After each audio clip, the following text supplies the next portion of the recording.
हिंदू मुसलमान ने मिलकर इस मुल्क को आज़ाद कराया। इस मुल्क से बचाने के लिए हिंदू मुसलमान ने मिल के लड़ाई लड़ी। कि ये सिर्फ मुसलमानों के लिए नहीं बल्कि पूरे मुल्क के लिए नुकसानदेह है। किसी भी सिविलाइजेशन का अपनी हिस्ट्री से गाफिल हो जाना या उसकी गलत पिक्चर का जहन में बैठ जाना, ये ज़ाहिर है कि बहुत ही नुकसानदेह चीज़ होता है, सुसाइडल होता है। पिछले साल भी पहलगाम में जो हुआ है कि हम सडनली सब कुछ भूल जाएंगे, इसका सबूत है। दिल्ली के इस्लामिक सेंटर में नेशनल हिस्ट्री कॉन्फ्रेंस का इनेकाद किया गया। हमारे साथ जमात इस्लामी के सदर डॉक्टर सैयद सादतुल्लाह हुसैनी साहब मौजूद हैं। सर, इस तरह की कॉन्फ्रेंस करने की क्या ज़रूरत पड़ी?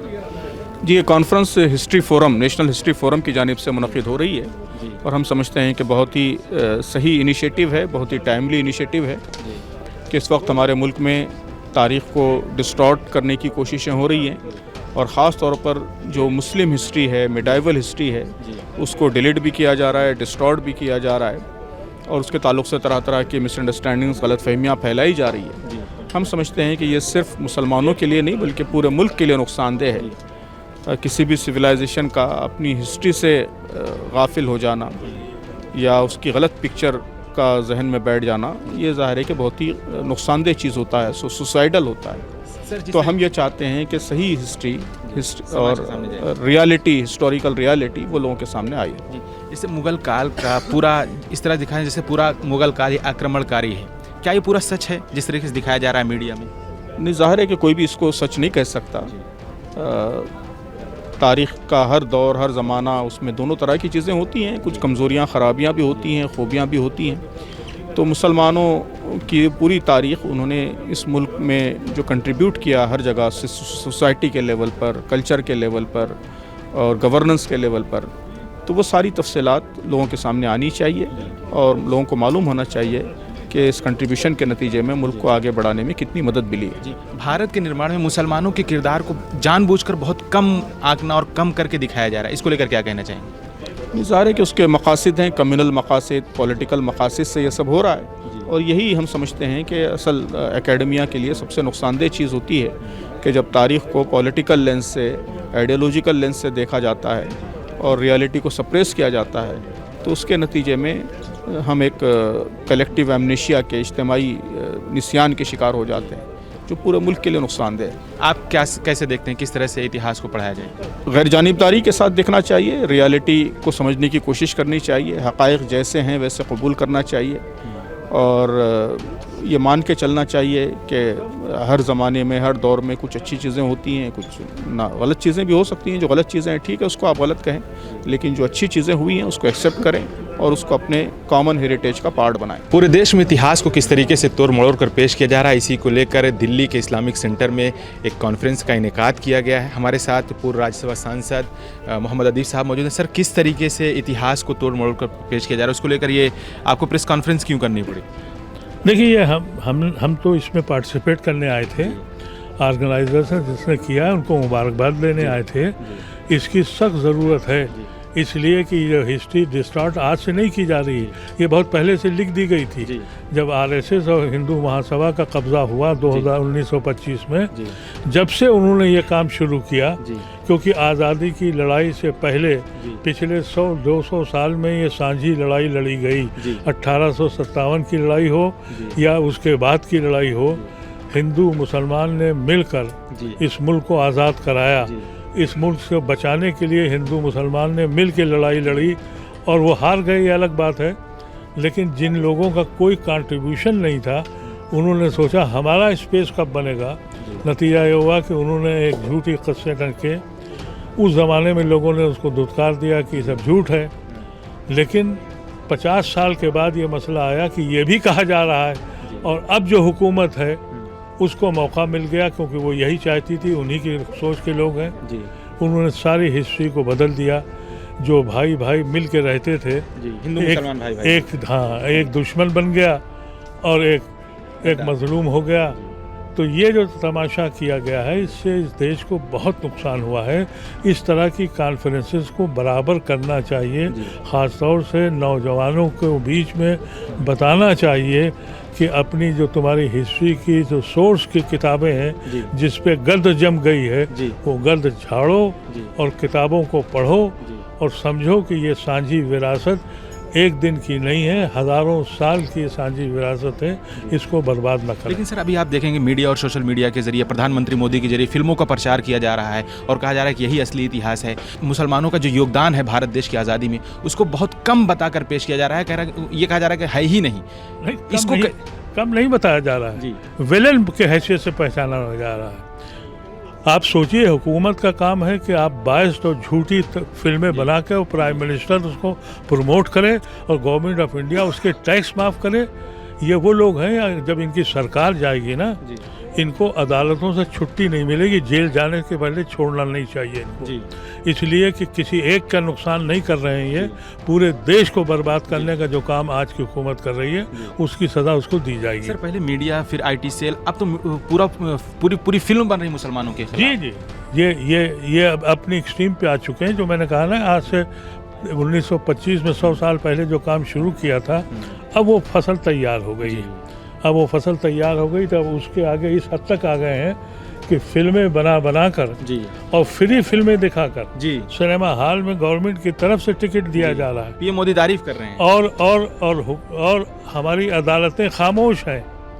तो आप सोच लीजिए कि इस मुल्क को ये कहाँ लेके जा रहे हैं। ऐसे में ज़रूरत है कि इस तरह की कॉन्क्लेव होने चाहिए, नौजवानों को बताना चाहिए कि ये जो कुछ हो रहा है, अगर तुम खामोश रहे तो ये न देश बचेगा न तुम बचोगे। जो बेसिस अब तक मिडल ईस्ट में बनाए थे वो इसराइल की हिफाजत के लिए, ना कि मिडल ईस्ट के अरब देशों की हिफाजत के लिए। देखिए, ईरान तबाह हो रहा है, लेकिन तबाह होने से पहले वो इसराइल को ख़त्म कर देगा, ये बात तो बिल्कुल वाज़ेह है। और इसराइल का ये ख्वाब के ग्रेटर बनाएंगे। अब वो जो है वही बचा ले जाए तो बहुत बड़ा कारनामा होगा। देखिए, उम्मीद तो शांति के लिए, शांति समाधान हम सब चाहते हैं। आपको पता है कि इस युद्ध के कारण हमारे देश पे काफ़ी असर पड़ा और अगर हमारे भारत के रसोई पे भी असर पड़ा है, तो हमारे इंटरेस्ट क्या है? शांति ही है, समाधान है। तो हम चाहेंगे कि जो कुछ हो गया कि ये युद्ध ख़त्म हो जाए और हम दूसरी तरफ चले जाए, क्योंकि आजकल आपको पता है कि कितने डिस्रप्शन हो चुके हैं। एनर्जी सिक्योरिटी कम हो गया है। हमारे देश पे एक बहुत बड़ा प्रतिशत नेचुरल गैस और लिक्विफाइड पेट्रोलियम गैस दोनों वहाँ से आते हैं, मतलब कतर से, बहरीन से, उस तरफ से, और स्ट्रेट्स ऑफ हॉर्मुज़ के रास्ते से आते थे। अभी आना बहुत मुश्किल है। जब युद्ध चलता है तो नामुमकिन भी होता है कुछ दिनों में। दूसरी बात यह है कि हमारे करीब 1 करोड़ लोग पड़े हैं गल्फ़ राज्यों में, गल्फ़ देश में, और उनकी जो सिक्योरिटी, उनकी सुरक्षिता के बारे में अगर आप सोचेंगे तो युद्ध चलना उनके इंटरेस्ट में नहीं है और उनके काम में भी कुछ असर पड़ेगा। शायद कुछ लोग अपने काम को नष्ट करेगा, लॉस हो जाएगा। तीसरी बात यह है कि जो कुछ वहाँ से आते हैं उसके उपयोग हमारे सिर्फ रसोई में नहीं, और ढाबा भी बंद हो रहे हैं, रेस्टोरेंट्स में तकलीफ हो रही है, वो सब छोड़ दो। उसके अलावा हमारे फैक्ट्रीज़ में भी असर हो रहा है। आप शायद सुने होंगे कि सूरत में सेरेमिक फैक्ट्रीज बंद होना पड़ा क्योंकि उनके सप्लाईज नहीं। हीलियम आते हैं वहाँ से, सल्फ़र आते हैं, फर्टिलाइज़र हमारे कृषकों के, हमारे किसानों के लिए।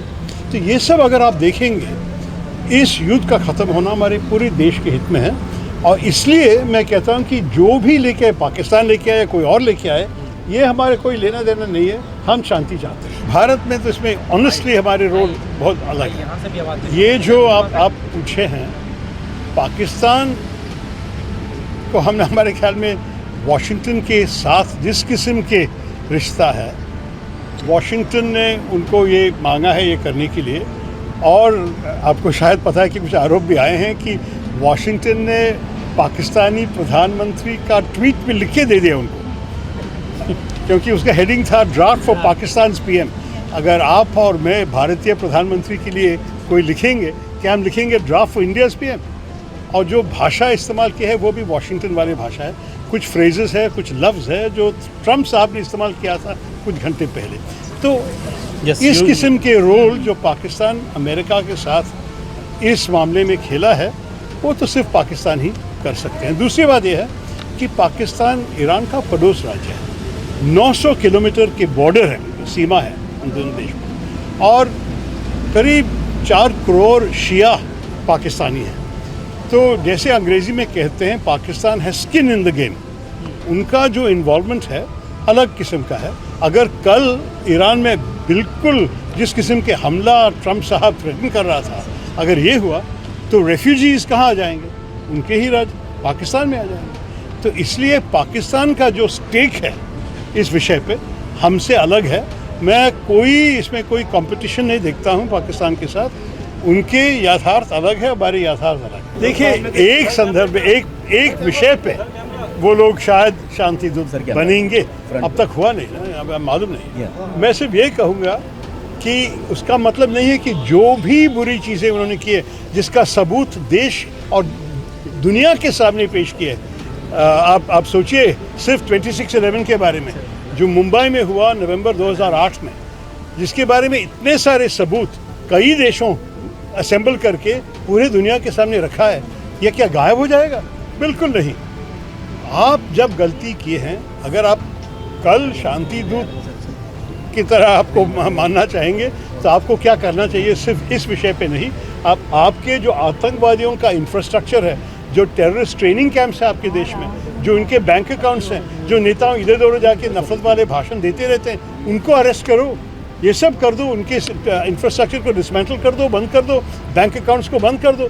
ये सब करने के बाद हम सोचेंगे कि हाँ, बिल्कुल सचमुच आपके मन में कोई बदलाव आए हैं। लेकिन जब तक आप आज तक किसी को भी अभी तक प्रोसिक्यूशन या पनिशमेंट नहीं दिए 2008 के विषय पे, एक बार भी नहीं। तो इस हाल में आप ये भी सोचिए कि किस बुनियाद पे हम कहेंगे कि पाकिस्तान शांति की देश है।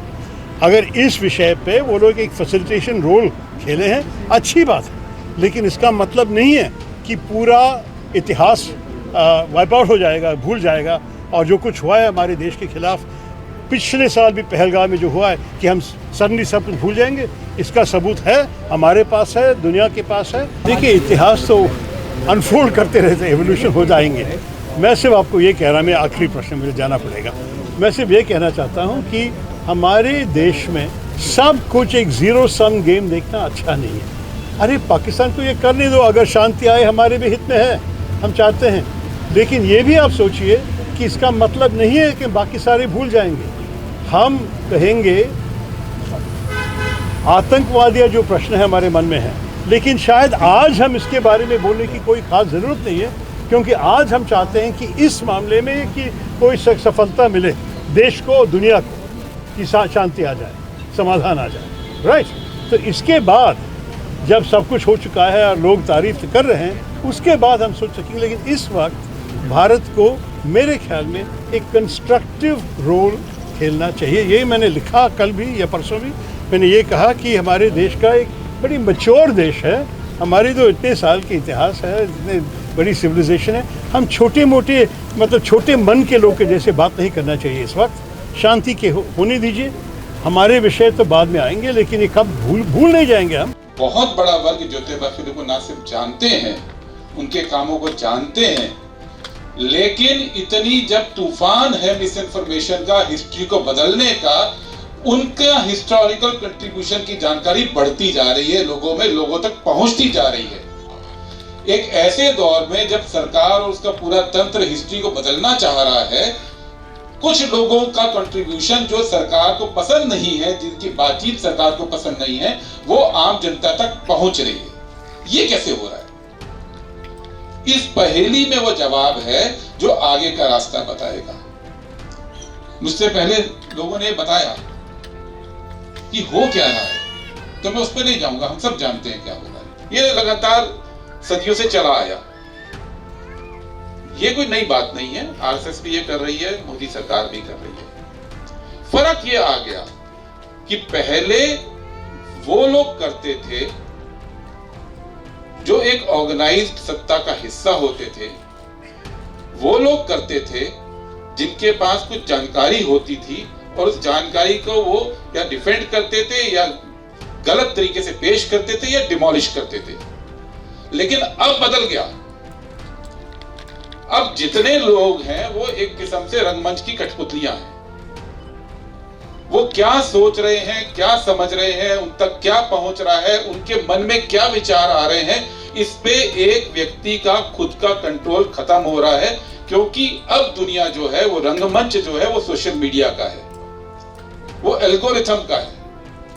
वो ये तय कर रहा है कि आप तक क्या पहुंचेगा, वो ये तय कर रहा है कि आप क्या सोचेंगे। पहले किसी बात पे गुस्सा आता था तो लोगों को खून खौलता था, और जब खून खौलता था तो वो अपना एक दुश्मन देखते थे और उसके ऊपर अपना गुस्सा निकालते थे। ये दुनिया में लगातार होता है। अब सोशल मीडिया की मार्फत जो बना, एक स्टडी कहती है कि भारत में एक आम आदमी को, और हम 50 करोड़ लोगों की बात कर रहे हैं, 50 करोड़ लोगों को दिन में 80 व्हाट्सएप मैसेज आते हैं जिसमें उनका खून खौलता है। 80 बार दिन में अगर आपका खून खौलता है, और अगर आप उसमें से 10 भी पढ़ते हैं और 70 छोड़ देते हैं, तो एक आम व्यक्ति का जो एजिटेटेड मोड है वो दिन में 10 बार जाता है। जो मशीनरी है या सबसे रिवॉर्डिंग जो हमारा बजट में कंट्रीब्यूशन जिसका होता है वो इंडियन रेलवेज है।